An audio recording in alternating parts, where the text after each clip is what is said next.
Okay, so I'm David Sear. I'm Professor of Physical Geography at the University of Southampton. What will you be discussing this evening? Okay, so what I'm going to be discussing is how the landscape, the wider landscape and the river network interact, if you like, and I'm going to be looking at how we can use that information to manage floods more sustainably, and I'm also going to be looking at how we might use longer term data to help inform management of floods into the future. How can we use geographical evidence to better inform our decision making? That's a good question. So floods are inherently geographical.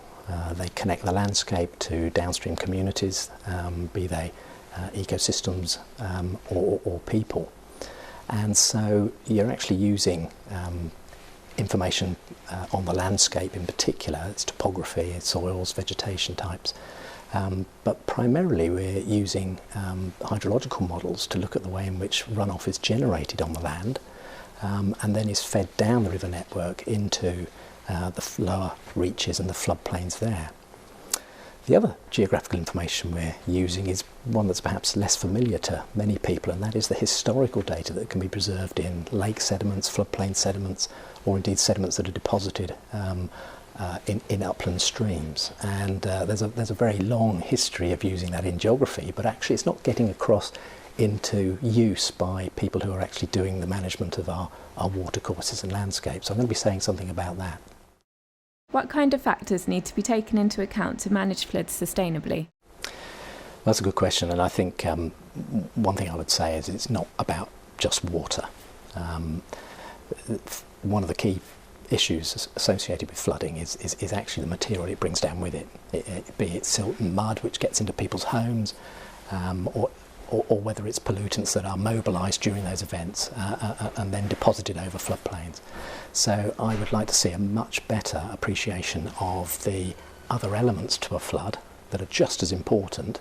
The water is the mechanism that transfers it from the uplands downstream, but it's sediments, pollutants, nutrients and indeed wood that we need to be able to manage as well, and they have sources on the land surface as well as the water.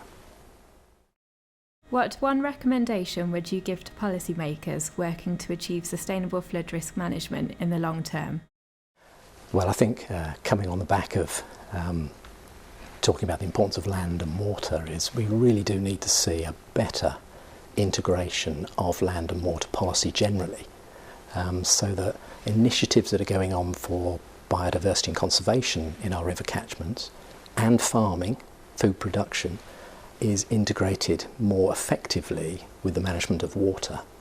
And I think to do that is going to require us looking carefully at how those different sort of, at the moment, departments within government and within organisations, how they can effectively talk between each other.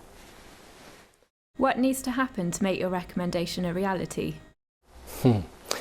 So I think what we're looking at there is some sort of structural reforms within the management organisations that are dealing with flood risk.